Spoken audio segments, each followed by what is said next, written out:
All right, Rabbi, say good morning. Let us begin. Incredible daf ahead of us today. Begin by thanking our sponsors. To thank our TALMUD TORAH sponsors for the month of Av. Paul and Kathy Pollack for dedicating all the shiurim and drushos this month in honor of their grandchildren. The Daf Yomi shir in the schus of refuah shlema for Yehuda Ben Michal. A week of learning sponsors, Binyomin Fleischman in memory of his father, Rabbi Shmuel Yudel Ben Binyomin Yaakov Zichron Livracha, and Selma Woolf with incredible hakaras hatov to Hashem for the refuah shlema of her granddaughter, Dr. Kari Davis. We hope that under the merit of our TALMUD TORAH, all of the neshamas will have an aliyah, the families in Chama, and all of those who need a refuah will have one together with Kol Cholei Yisrael. Well, so with that, let us begin. Today's Daf Nun 50. We are beginning in Meretz Hashem on Daf Mem Tesam the days 49b, and we are picking up 18 lines up from the bottom. So a lot to do today. Baruch Hashem. So let's begin. So actually we started this sugya yesterday a little bit. Rabbi, Rabbi Shlakish. Bu'usha Niskinu. In the city of Usha, they instituted the following idea. Remember again, Usha was one of the locations that the Sanhedrin relocated to after having left Yerushalayim, the Lishkas Hagazis, the chamber of hewn stone in the Beis Hamikdash. So in Usha, they instituted Hakosef Kol Nechasav Lebanov. Anyone who goes ahead and gifts away his property during his lifetime to his children. So again, we'll call him Reuven's married to Rachel. Reuven and Rachel decide to go ahead and give all of their property to their children during their lifetime. In Usha, they instituted that Reuven and Rachel are still supported from that very estate. In other words, even though they gifted it away now during their lifetime, they're still supported from the estate. Maskif Rabbi Zera is the kasha. V'yitem Rabbi Shal Bar Nachmani Gedolim Mizo Amru. I don't say what's the big deal. Chazal already said something bigger than that. They said Al Minoso Nizones Meinachasav Huvi Ishto Mibai. If a widow after the death of her husband, no matter what happens to the estate, the widow is always supported by the estate.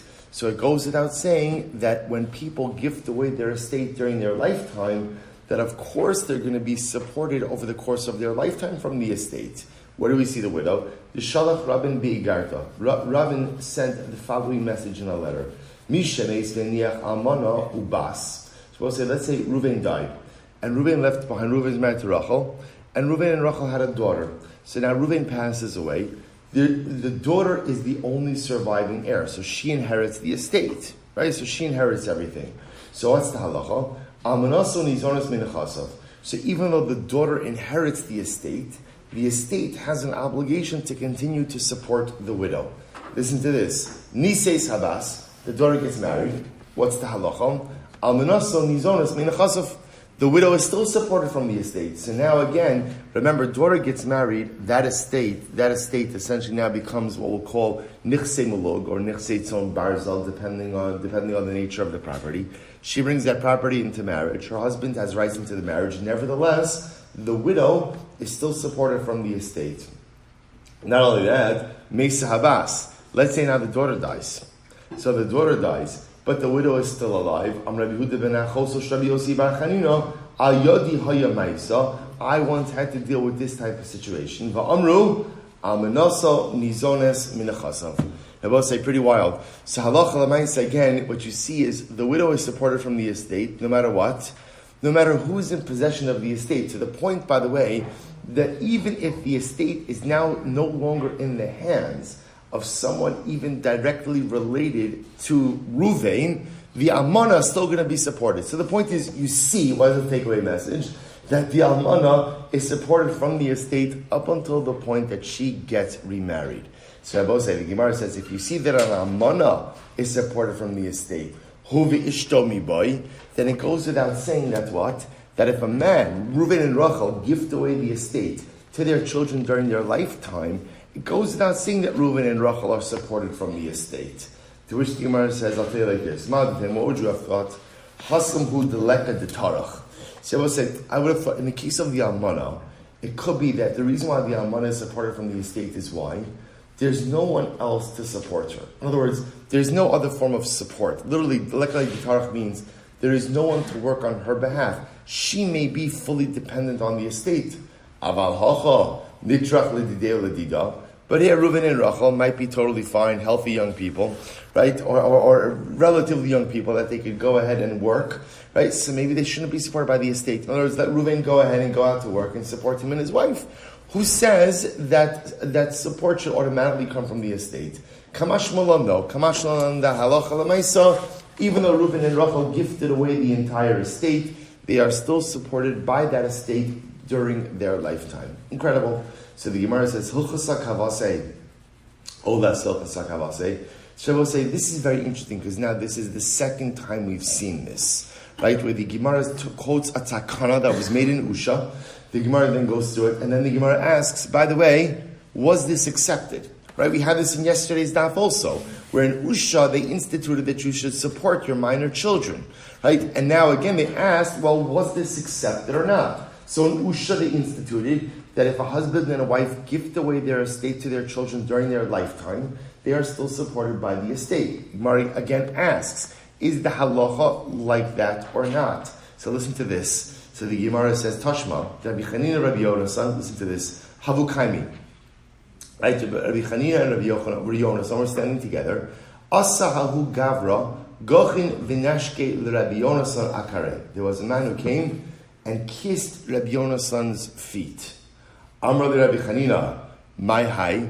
Rabbi Chanina said, my high is such a good phrase. You know, my high, how that translates? Like, what's up with that? Right? That's the direct translation, right? What is that? What is that? Well, why is this guy coming to kiss your feet? Amr lei, so listen to this, Rabbi Yonasan said, Koseg nechasav lebanavu, this guy had gifted away his estate to his children, top of nun, va'asesinu lazanye, and I forced the kids to support their father. It should say such an interesting thing. So apparently the backstory to this is, we'll call them Reuven, right? Reuven and Rachel gifted their entire estate to their kids, and the kids didn't want to support the parents. They didn't want to support the parents. It is unfortunately not a new dynamic about what money does to families. It's an incredible, incredible thing. That here again, you could have a family that, I'm guessing if Reuven and Rachel are gifting away their property to their kids, they must feel some level of affinity towards their children. And here again, the kids get the money, and the kids don't want to support the parents. Again, certain things do not change. How many families are torn apart because of money? How many families are torn apart because of inheritances, because of estates, because of money? Because of money. It's a story that's as old, at least, as the Gemara, and probably older than the Gemara. So the Gemara says as follows. So what happens? Rabbi Yonasan says there was this guy, gifted away his estate. His kids didn't want to support him, and I forced the children to go ahead and support their parents. And that's why this guy, this is the father who's coming and kissing me on my feet. He has incredible hakaras atov to me.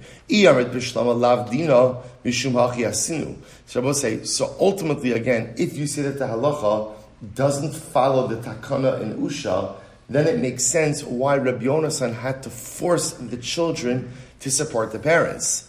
But if it's the halacha, then why would Rabbi Yonasan have to force them to comply with the halacha? So the Gemara, it seems over here, that what's unfolding over here is that halacha l'maisa, as much as they made a takana in Usha, it didn't become a widespread accepted practice. And therefore, again, in this particular case, Rabbi Yonasan has to compel the children to support their parents from the estate. Interesting. So I just want to point out, so far we've gone through two takanas in Usha. Takanas Usha number one was that Takanas Usha number one was that parents have to support their young children. We're going to talk about that in just a moment. Have to support their minor children. Takana number two is if parents gift their estate to their children during their lifetime, the estate has to go ahead or the children have to support their parents. I should say, the parents are still get support from the estate. Fine. We'll say just before we move on.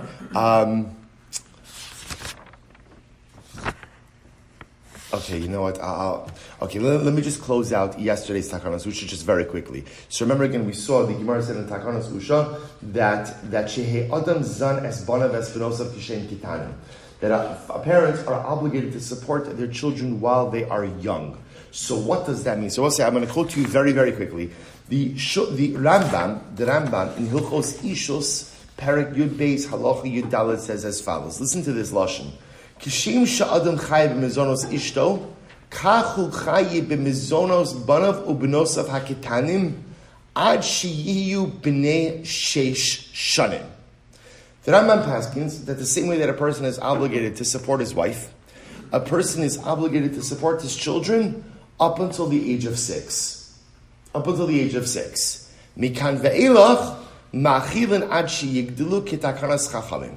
From this point, from 6 years old and on, until the time they grow up, whatever growing up means, some level of independence, one is obligated to support his children in accordance with the takanas chachamim, the takanas usha. So what I want to point out here is something amazing. The Rambam, and it's a fascinating Rambam, because the Rambam understands that there is essentially like a biblical obligation. He compares it to the obligation that a husband has to support his wife. Husband has a biblical obligation to support his wife. The Rambam says children up until 6 years old have to be supported the same way that a husband supports his wife. Now, where the Rambam gets 6 years old, like where is a whole discussion which is beyond our scope right now. But the Rambam holds support up until 6 is like a din da'araisa. The takanas usha was to support one's children from 6 until the time that they're financially independent. Now, listen to this. That was the takanas usha to Rambam. V'im lo ratza. What if a father doesn't want to comply with the takanas usha? My kid is 6. He's a very mature 6-year-old. I feel like he is ready to take on the responsibility of supporting himself. I no longer want to support him.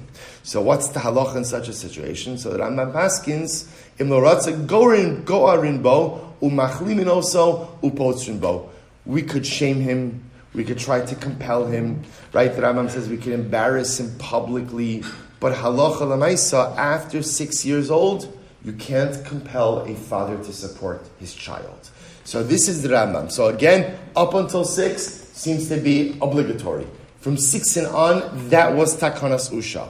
Takanas usha was 6 and on until financial independence, support your kid. If you don't want to comply with takanas usha, we could shame, we could coerce, we could try, but lamaisa, you can't do anything more. There's one exception. If you happen to know the father has money. If you know the father has money, we know the father has the assets to support his kids, then the Rambam says in Halacha Tesvav that Beis Din could seize the assets. Shabbos say Shulchan Aruch writes similar idea. This is in Evena Ezer Simin Ayin Aleph Halacha Aleph. Chayiv Adam Lazun Banav Ubenosav Ad Shiyu Bnei Sheish Afilu Yesh Lem Nechasim Shenaflu Hamebeis Avi Imam Umisham Ve'ilach Zonan Kitakanas Chachamim Ad Sheyigdalu. Shabbos say pretty much the Shulchan Aruch quotes the same idea. Halacha l'maisa, a father is obligated to support his kids up until the age of 6. Again, the Shulchan Aruch doesn't compare that support to the support of a wife. That's why I wanted to bring down the lashon of the Rambam, because the Rambam equates supporting your children up until the age of 6 with supporting one's wife, which is just as supporting one's wife as a biblical obligation. The Rambam would seem to say that's also a biblical obligation. From 6 and on, takanas usha, and then ultimately again, the Shulchan Aruch adopts the same basic idea as the Rambam.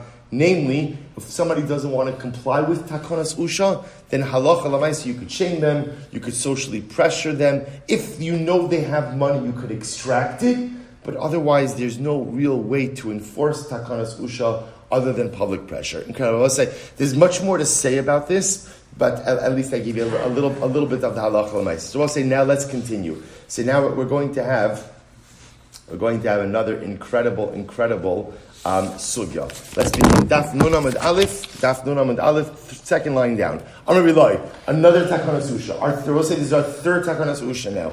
Amar Rabbi, beusha skinu hamevazvez ayivazvez yosem mibechomesh. We'll say an incredible halacha. If you're going to give away your money in tzedakah, now mevazvez is an interesting lashon. Mevazvez, bizbuz could sometimes mean waste. In this case, what bizbuz means is to dispense. Hamevazvez, if someone is going to dispense their money, ayivazvez yosem mibechomesh. There is a cap on the amount of tzedakah one is permitted to give. And what's the cap? The cap is 20%, 1/5. 1/5 of your estate. You're never allowed to give away. I should say 1/5. We'll see what 1/5 of in just a moment. So the Gemara's time in the Hachi writes that supports this. If you go ahead and you want to be generous with your tzedakah, there's a cap on your generosity. You can't give away more than 1/5 of your wealth. Shema yitztarich lebrios. What are we concerned about? We're concerned about that if your generosity is too overwhelming, you may lead to impoverish yourself, right? And so there's no point in giving tzedakah in a way that leads to self-impoverishment, right? Because then lamaisa, that is very nice. I'm helping others, and I myself become a tzedakah case. There was once a situation of someone who wanted to go ahead and give more than 1/5, but ultimately, again, his friend did not allow him. Umanu, who was the chaver who prevented the guy from giving the 5th? Rabbi Yeshavev. Uva Amrile, Rabbi Yeshavev, v'lo hinichu, v'chavero, uman Rabbi Akiva. Some say it was Rabbi Yeshavev, and who was the one who didn't permit him? It was Rabbi Akiva. Rabbi Akiva, so I'll come back to that in just a moment. So let's just finish. Sugya Amrav Yinachman b'tim Rav Acha bar Yaakov Mikra. They both say, what's the pasuk? In other words, where do you know that the cap on tzedakah is 1/5 of one's estate? How do you know that? So the Gemara says, they both say, the truth is, it doesn't necessarily need a pasuk, right? The simple answer is, how did they come up in Usha with 1/5? Again, they figured, how much, what's the maximum amount of one's assets that one could give away without putting themselves in financial peril? So the truth is, 20% is a good number. So the Gemara says, but yet the Gemara wants to know, they must have had some type of remez in the psukim. So Mikra, v'chol asher titein li, aser asrenu lach. So we'll say by Yaakov Avinu, when he's running away from Chaim, he's running away from home, and he's running away to the house of Lavan. On the night that he has his dream, he says to HaKadosh Baruch Hu, if you take care of me, right? V'nasan li lechem lechol ubeged lilbosh. HaKadosh Baruch Hu, take care of me. If you take care of me, everything I have, aser asrenu, which literally means what? Aser. Well, we translate it as I'll tithe and I'll tithe. Well, aser is a 10th, aser is a 10th, which together is 1/20, right? 1/20th. So the Gemara says, "Vaha lo dami isura basra lo isura kama." All right, so the Gemara gets a little technical over here. But 1 second, if you take a 10th and then you take another 10th off that, so they're not equal amounts. The Gemara says, "No. Amrav Ashi, aser asreno lebasra ki kama." The second meiser will be like the first. In other words, it could have said aser. But the fact that it says aser asrenu means 2/10 that are the same. Okay, so we'll say, let's talk about this for just a little bit. Because this is a fascinating halacha on a variety of levels. First, if you take a look at Tosas. Tosas says, Ayivaz is Yosef Michomesh, Mefarish Yerushalmi, Shepar Mishoni Yochel Livaz Beis Chomesh, Umikan Ve'ilach B'chol Shana B'Shana, Yitain Chomesh HaRevach. So Tosas says, this is fascinating. When in Usha they said, you can't give more than 1/5. The way it works, according to Tosas, is, at one point in time in your life, you could give 1/5 of your entire estate. Each year then, you could choose to give 1/5 of what he calls revach. Revach could be, let's say, the interest on your estate or your earnings, your yearly salary. So you could give one big gift of your total 1/5 of your value. I don't know if the right your portfolio. We'll call it your estate. 1/5 of your estate, and then each year a person could give 1/5, ultimately again, of their earnings. The Shulchan Aruch, let me read you the Shulchan Aruch over here, because it's actually quite a fascinating halacha. The Shulchan Aruch says as follows. This is in Yoredeya, Simin Reish Mem Tes Sif Aleph. Shir Nesina Yodam Asages Yitain Kafi Tzarech Aniyim. So I'll say in general, when it comes to tzedakah, what's the din of tzedakah? You have to give. I'll say just a general halacha that Pasuach Tiftach, when somebody asks you for tzedakah, you have an obligation to give. Now, how much you give is totally up to you. Totally up to you. You can give a nickel, you can give $5, you can give 1,000, you can give whatever you want. But halacha l'maisa, when a Jew asks for money, I have an obligation to give.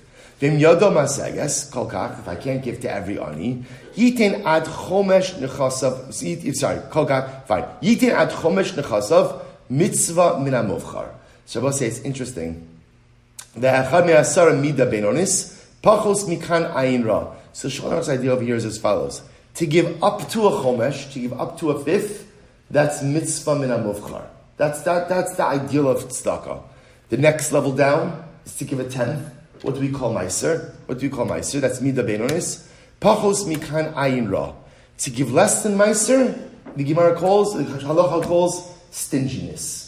Still a mitzvah, but that's not Jewish generosity. So it's interesting, I both say, because the way the Gemara frames it is that like chomesh is a maximum ceiling. The way the Shulchan Aruch frames chomesh is that giving 1/5, giving a 20th, right, ultimately is what? Is the mitzvah min hamuvchar. If you can give that amount, that's the mitzvah min hamuvchar. If you can't give a 20th, giving meiser a 10th is very nice. Mida beinonis, but giving less than meiser, again, still a mitzvah, but the Shulchan Aruch says is ayin ra'ah, is stinginess. And then he goes on and he says, "V'chomesh zeh she'amru shana rishona mi'akeren mikan ve'ilech chomesh she'arevach b'chol shana." And here the Shulchan Aruch adopts the position of Tosas. There's one-time opportunity to go ahead and give chomesh from your entire estate, and then after that you could give chomesh from your yearly earnings. So I will say, really an incredible halacha, because I think people often assume that chomesh is like a maximum ceiling. At the Shulchan Aruch looks at it as an ideal. Give chomesh, that's l'chatchila. Again, next level, meiser, less than that, still mitzvah, but ayin ra. Interesting idea in the way we're supposed to look at giving. So we'll say a couple of things. Number one, this doesn't apply to deathbed gifts. In other words, this is talking about disbursements of tzedakah while you're alive. But let's say a person wants to structure their estate, that when I die after 120, I want the majority of my assets to go to tzedakah. That's permitted, which makes sense, because the concern or the cap of chomesh is why? Self-impoverishment, right? Obviously, when your person is going to die, there's not a problem of that. So I just want to point out, that cap only applies during lifetime giving, does not apply when one dies. I both say, let me tell you one other thing. The Baal HaTanya brings down that there's another exception to this rule. The rule of chomesh is only when talking about giving money as tzedakah. Listen to this. Says the Baal HaTanya, let's say I'm giving tzedakah as a form of tshuva. What does this mean? See, I will say, there is a very strong connection between tzedakah and tshuva, right? Tshuva, tefillah, u'tzedakah, ma'avirnes ra gzeira. What does tzedakah have to do with tshuva? Well, what's the connection? On a very simple level, the Baal HaTanya says, because sin, chet, is egocentric and self-centered. Why do I sin? Because I put my needs before anyone or anything else. What I need is more important. What I need is more important than what God needs. What I need is more important if it's an interpersonal sin than what someone else needs. Sin is the paradigmatic example of self-centeredness and egocentricity. I will say, what's the antithesis of egocentricity and self-centeredness? Tzedakah. Because think about this. We all know this. Tzedakah, we work hard to earn our money. And to take something that I worked hard for and now to give that and to use that for someone else, that is the exact opposite. There's nothing more selfless than tzedakah. It's an incredible thing. So therefore, says the Baal HaTanya, when in Usha they said that you can only give up to a fifth of your estate for tzedakah, that halacha l'maisa was for the halacha of tzedakah. But if you're giving tzedakah, ultimately again for tshuva, the Baal HaTanya says, there's no cap. There's no cap. So for tzedakah given as tshuva, a person is even permitted to go ahead and give more than a chomesh. Now, that idea doesn't appear in the Shulchan Aruch, right? It doesn't appear in the Rambam, but it's the Baal HaTanya. So it's quite a fascinating thing. So tzedakah given as tzedakah maybe can't by takanos usha, but tzedakah ultimately again given as tshuva has no cap. One other exception, then we have to go on. Stop forcing me to stay on this any longer. We have to go on. Let's say, so again, the other exception to this is, if the post can bring down, if a person is fabulously wealthy, right? Because obviously, again, this cap was created ultimately to avoid self-impoverishment. So let's say, Baruch Hashem, I am fabulously wealthy. I could easily give away more than a chomesh each and every year, and it is not at all going to impact me in any way. Such a person is exempted, right? Everybody's always looking for loopholes in halacha, right? I want to be exempted. Well, here it is. Here's it. We should all be zocha to this exemption. We should all be zocha to this, right? If again, I could give away 30%, 40%, it's not going to make a difference. It's not going to make a difference. Then ultimately, again, halavai we should be zocha. Takanas Usha doesn't apply to you. Good. Let's go weiter, Boss. Let's go weiter. Says the incredible. By the way, there's so much more to say about this as well. But again, we'll have to save it for a different time. Fine. So we did that. So Amr of Simi Barashi Ushmuos Halalo Misma'atos V'Holchos. I will say, by the way, if you notice, just as an aside, the Takanas Usha, we now have 3 Takanas Usha, right? The first one about supporting your kids. The second one that parents are supported from the estate if they give a lifetime gift. And number 3, cap on tzedakah. So both say there were more names associated with the names decreased. In other words, the names in which these halachos were given over decreased as we went along. So the Gemara says, "V'simanach kitanim kasel bizbezu." Fine. Rabbi Yitzchak b'usha eskinu. Another one. Both say it's a fascinating one. In Usha they decreed shei adam miskalgel in beno ad shtei mesrei shana. Both say a person should deal kindly with their son up until the age of 12. Look at Rashi. Megalgal and Beno, Emisarev Mililmod, Yegalgal Imo Benecha, Suburban Rakim. Let's say my son doesn't want to learn. My son doesn't want to learn Torah. So up until the age of 12, deal with him kindly. Mikan ve'elech, Yoreit Imo Lechayev. After 12, if my kid doesn't want to learn, he doesn't want to get his act together, that's when we begin to deal sternly with children. And Omid Rashi, look at Rashi says, literally again to hit him with a strap, and withhold food. So pretty intense. So I will say, so the Gemara says over here, obviously just difference in child rearing practices. So I will say, so Lamaisa, it's just fascinating.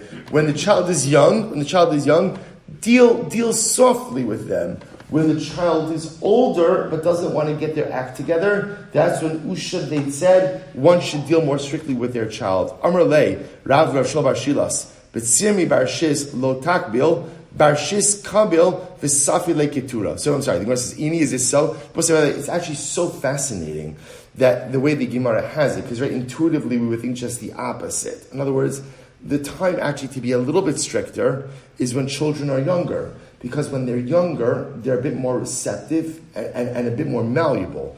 As children get older is when they become more defiant. So it's interesting how, again, obviously you just be reflecting of just different child rearing norms, different chinuch norms. So one would have thought, no, set the rules and set the strictures with younger children. Because when they become older, again, Chazal had the opposite approach. Ini, is this so? Varmali Rav Shlomo bar Shilas, yet Rav said to Shlomo bar Shilas, B'tzirmi bar Shis, lo takbil. So listen to this, Rabbi saying. So Rav said to Rav Shlomo bar Shilas was a noted mechanech. He was a malamed. He was a Rabbi. So he said to Shlomo, don't accept children younger than 6 years old. Don't accept kids less than 6. Rabbi say it's incredible. Why? Because kids less than 6 years old are not ready to sit. They're not ready to sit. By the way, it's fascinating. Our educational system is we have this idea that kids should be able to sit, and that they should be able to sit for prolonged periods of time. And if they can't sit for prolonged periods of time, they're behavioral issues. A child who can't sit for prolonged periods of time is not sometimes there are behavioral issues, but more often than not, they're just kids. They're just kids, so they can sit for a little bit of time, but they need to run around for a lot more time. So this is incredible. So Rav said to Shlomo bar Shilas, don't take kids less than 6 years old. It's not going to work. But from 6 years old and on, you can take them. This is incredible. V'safi leketura, stuff them with Torah like an ox. So we'll say the idea is apparently just like you force feed an ox, force feed the kids the Torah. In other words, that even at six, take a strong-handed approach to chinuch. So you see from here that at a younger age, they're taking a stronger approach. So the Gemara says, in safi leketura, Yeah, you could go and stuff them like an ox. In other words, that go ahead and be a little bit forceful. Mihu eno yoret imo lechayiv. I will say the lashon of yoret imo lechayiv means like punishment. Punishment. So in other words, you could go ahead and have standards and be a little bit forceful, but punishment for non-compliance doesn't come until later. V'bai sema lo kashya halo nikra halo mishnah. It could also be referring to different things. It could be referring to a young age. Kids might be ready for chumash, but for Mishnah, don't start them until later. Damar Rabbi, because Rabbi said, Amri li'eim, my mother said to me, Bar Shis l'mikra, at 6 years old, the child could do chumash. Bar Esther l'mishnah, at 10 years old, Mishnah. Bar Tleisra l'ta'anisa me'es la'es. In the 13th year already, they're ready to fast. They're ready to fast for 24 hours. U'betinokes bas treisar. And for a girl, the 12th year. Amr Abaye said, Amri li'eim, my mother said to me, Hai Bar Shis, the Tarkale Arkaba. So we'll say, so just before we go on, the Gemara is going to, well actually let's finish up the sugya. So we'll say, again, I just want to point out, like, here's a perfect example of where a takana was made reflecting societal norms, right? And again, we'll say the truth is corporal punishment, I don't know if it worked or it didn't work, but it was standard, right? Both in child rearing as well as in chinuch. Obviously, we have very different approaches, and our times require very different approaches, right? I will say in general, again, children need rules, and children need structure, and children need repercussions and ramifications. But the truth is, at least, in raising one's children and in chinuch, it has to be so much more love than anything else, so much more acceptance. Again, not acceptance to the exclusion of rules, because if you don't have rules or expectations or standards for your children, you're doing them a disservice, right? If they can get away with anything or do anything, that's not love. That's not love. That's a disservice. But Lamaisa, the standard that they're espousing over here just reflects a different kind of societal setup. So the Gemara goes like, Amr Rabbi, Amr Le'ein, Hai Bar Shis, the Tarkale Arkaba, B'yoma Demashlim Shis. If you have a child, who is sick, who on the day of that they complete their 6th year is bitten by a scorpion, lo chai, such a child will not live. Maya sase, so what's the cure? Merarta dedaya chiyurta, take the bile of a white vulture, beshichra, and beer. Okay, what do? The shafye v'nashke, so smear the bile on the wound and drink the beer. It's the good old beer and bile remedy, right? The beer and bile. So the Gemara says, Hi Bar Shasa, the Tarik le Zibura biyoma demashlim Shasa. If you have a child who again was bitten by a bee, stung by a bee, on the day that he completed his 1st year, lo chai, he's not going to live. Maya svase, so what's the cure? Atzvasa the dikla b'maya, the shafi v'nashke, take palm bast, mix it with water, smear it on the affected area, and drink it as well. Okay. Amrav Katina. Kalamachnis espino pachos bin ben shesh. Listen to this. Anyone who puts his child in yeshiva, puts his son in yeshiva, his son is cheder, less than 6 years old, ratz acharov ve'ino magio. He's going to run after this child and won't catch up with him. Now, both say the way Rashi understands this over here is as follows. This child's health will be compromised. Why? Because a child at less than 6 years old should not be sitting in school. A child less than 6 years old should be running around and playing.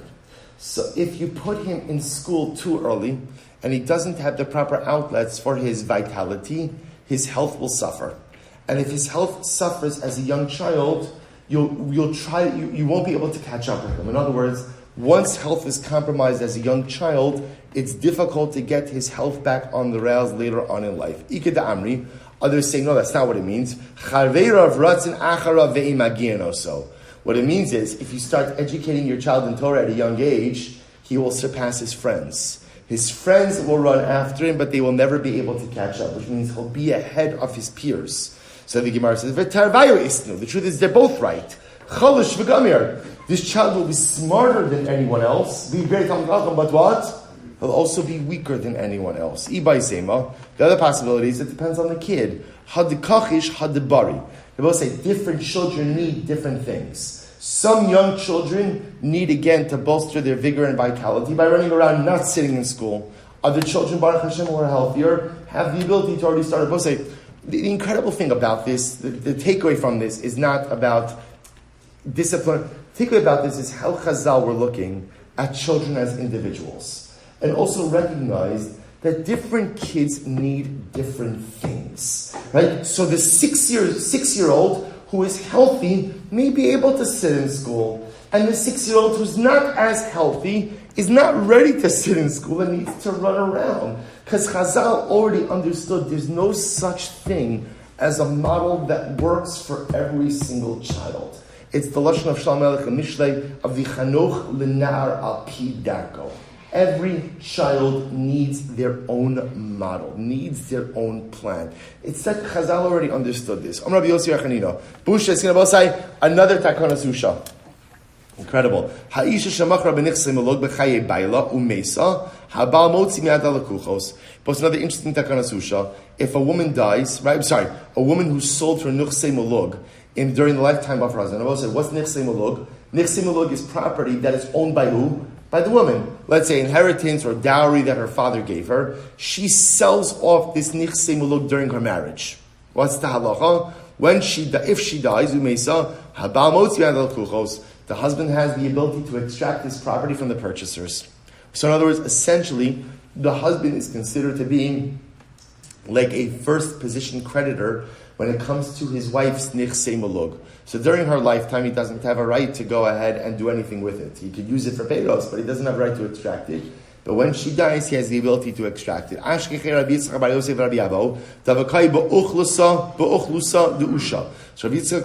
Rabbi Avo, and he was standing amongst people in Usha. Amrlei, man mara dishmaita de Usha. Who is the author? Who is the one who said this? Amrlei Rabbi Yossi Bar Chanina.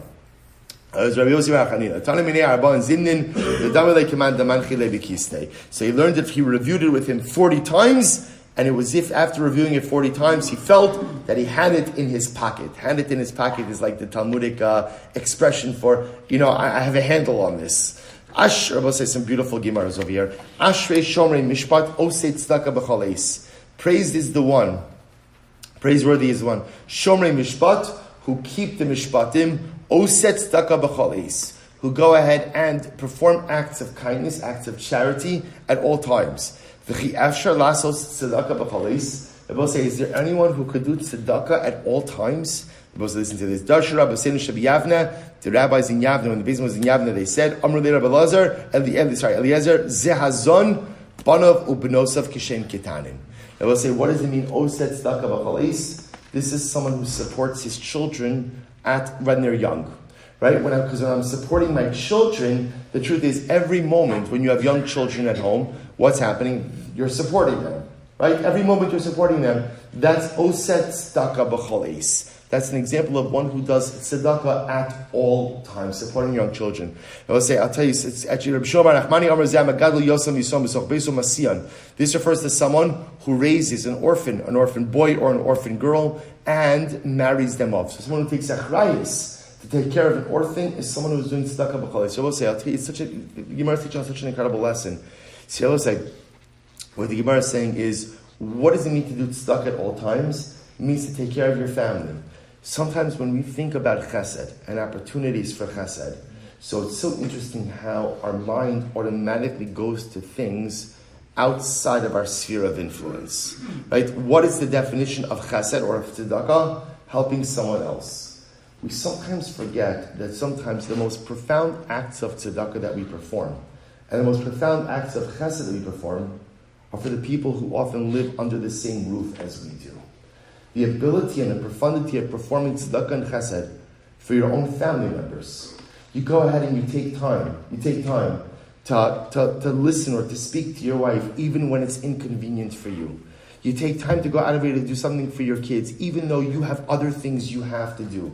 That's Oseh tzedakah b'chol eis. B'chol eis. Tzedakah and chesed is not only for people who you don't know, right, or for people who are outside of your nuclear family. There's tzedakah and there's chesed to be done for those who are closest to you in each and every moment. And the Gemara says the godless of that is, that's Oseh tzedakah b'chol eis. When you're good to your family, when you're attentive to your family, when you're loving to your family, when you go out of your way to do for your family, not to the exclusion of others. So that's tzedakah b'chol eis. Every other person I do tzedakah for, chesed for, that's episodic chesed, episodic tzedakah. But the tzedakah that chesed do for your family, that's constant and consistent. Incredible. So the Gemara goes weiter. Hon va'osher abeso. What does it mean? Hon va'osher veso. That literally, again, there's wealth and grandeur in my home, right? And my tzedakah, my charity stands forever. One says this refers to someone who learns Torah and teaches it. See, Rabbi said the idea is I learn Torah. That's the hon va'osher veso. That refers, since I learn, there is wealth in my home. Utstakasa omedes la'ad means, so if you look at Rashi says over here, the idea of hon va'osher means the wealth I acquire doesn't diminish. So therefore, if I learn Torah, I have the wealth in my home. And if I teach it, ultimately again, so the wealth is maintained because I've now shared it with others. Look at Rashi. Zehalome Torah malamda miskayemes bo harihon va'osher beveso v'tzidkasa omedes la'ad al shetarch l'lami l'talmidim. So we'll say hon va'osher beveso. I learn Torah. V'tzidkasa omedes la'ad. I share it with others. See, I was saying that which you acquire for yourself is beautiful, but when you share something you have with others, you ensure eternality for those items. So I will say, I don't have time for this, but this I want to tell you, remember beforehand when we saw the Gemara, ultimately again, of Takanas Usha, that you can't give away more than a fifth? Remember who the two Rabbanim who were involved in it were? You know who they were? Rabbi Akiva and Rabbi Yeshavev. Rabbi Akiva and Rabbi Yeshavev were amongst the Asar Harugei Malchus. Right? They lived in the time of Hadrianic persecution. Why are these Rabbanim the ones involved in giving away vast amounts of tzedakah? Because I will say these were two people who understood that you could hold on to absolutely nothing in life. And the only things that really endure forever are ultimately, again, the things you do for others. Those are the things. It's not your wealth you hold on to. It's the tzedakah you give that is eternally yours. Because your wealth is yours today. Tomorrow, the market takes a turn. Chas v'shalom lo aleinu rachmana litzlan, right? So again, and suddenly all of that wealth is gone. One bad business decision, everything you worked for, gone. Everything you, quote unquote, own could be gone in a moment. But the tzedakah you give, the Torah you teach, the things you do for others, those are the things that are locked in for eternity. Nothing you do could ever take that away. Rabbi Yeshavev, Rabbi Akiva understood that. So the Gemara says over here, you learn Torah, that's beautiful. Hon va'osher beveso. You have wealth in your home, but you share it with others. That's tzidkasa omedes la'ad. That which you take of yours and you share with others, that's locked in for eternity. Nothing could ever take that from you. So incredible. So the Gemara says, Others say this refers ultimately again to someone who writes Tanakh and shares it with others. Because you write the Sefer, that way the Sefer is intact, sharing it with others ultimately again allows for that eternal schos.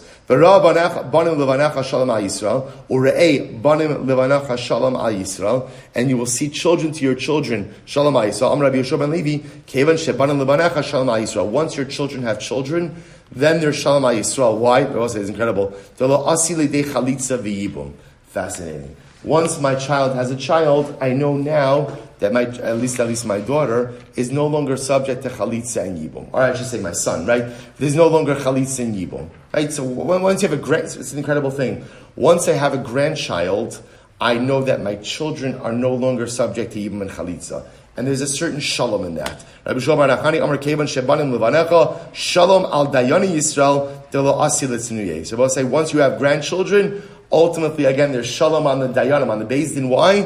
Because there's no inheritance disputes, right? Because what happens if my child chas v'shalom dies without heirs? And they have an estate, so who inherits it? Once my child has children, it's clear. There's a clear line of succession. I know who is going to inherit the estate, and therefore there is shalom. I will say. So much to say, but okay, let's go right there. So also Rabbi Elazar ben Azariah, when he became the Nasi, the Mishnah said, darshan the following idea. We'll say Amud Beis. Don't worry, we are right on schedule. Do not worry.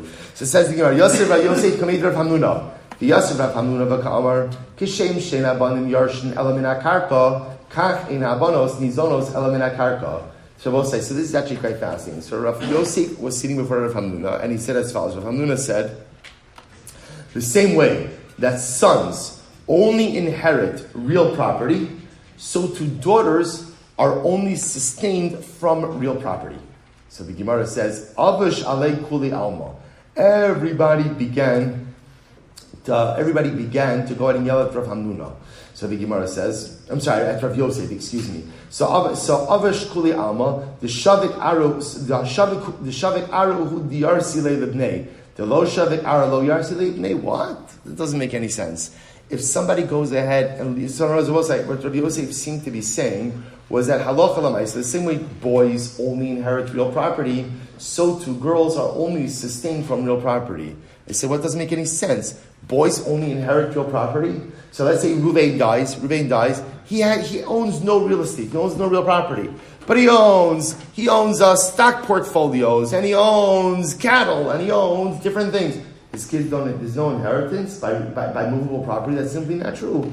So the Gemara says, Amrali Rav Yosef v'dilma. So I'm sorry, this is Rav Hamnuna saying this. Amrali Rav Yosef v'dilma. Kesuvos b'nin dichrin ka'amar mar. So Rav Yosef said to Hamnuna, maybe when you made this statement, you're talking about Kesuvos b'nin dichrin. Rabbi say we mentioned this in yesterday's daf. We haven't seen this sugya yet. This is in a couple of weeks. We're going to get to this. Kesuvos b'nin dichrin, Rabbi say, was a takana, which in the Kesuva it was written as follows. A woman would have written in her Kesuva, in the event that I die, everybody dies. When I die, my Kesuva should be inherited by my sons. The Rabbi said the chap of that was really specifically in a situation where, let's say Reuven was marrying Rachel, and let's say Rachel had sons with Reuven, but let's say Reuven also had other wives.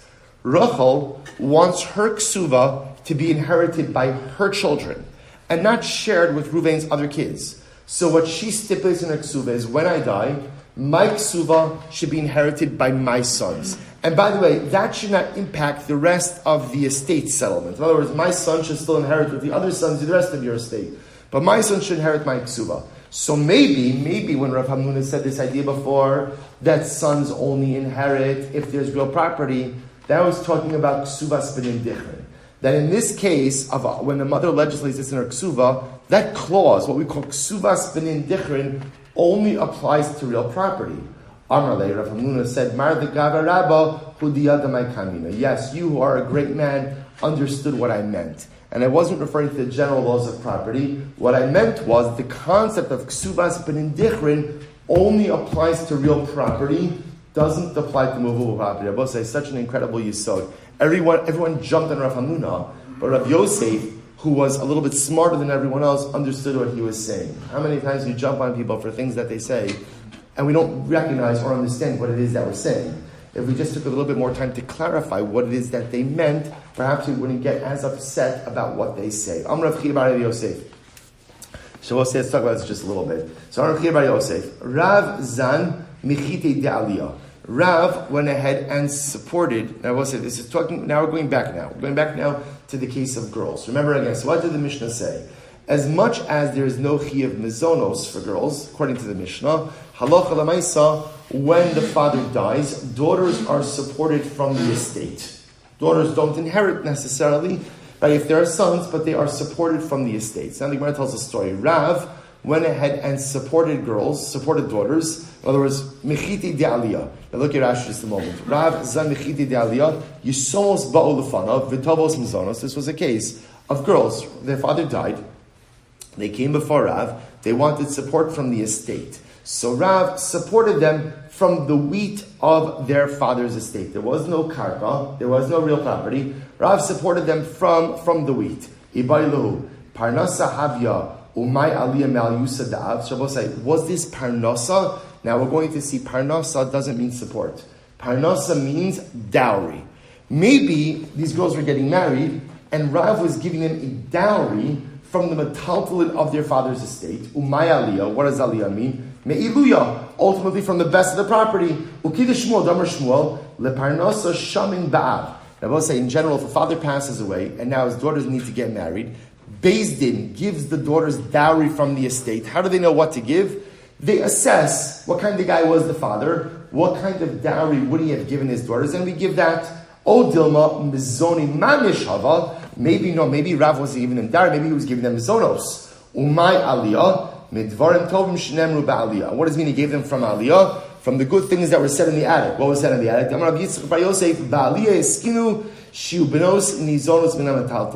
In the attic, they stipulated, they made a takana, that daughters should be supported even from metaltalin. So we're going to stop with this over here for today. I'm leaving you a little of a cliffhanger. So here's what we know.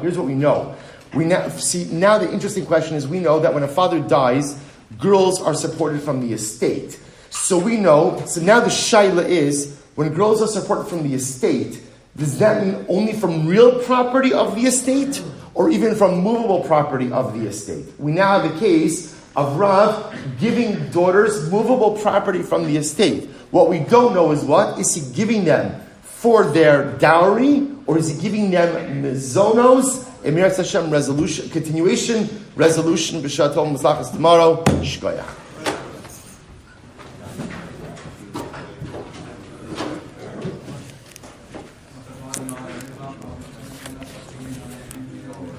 Thank you again. All right, Chevra on Zoom. Have a great day, everyone.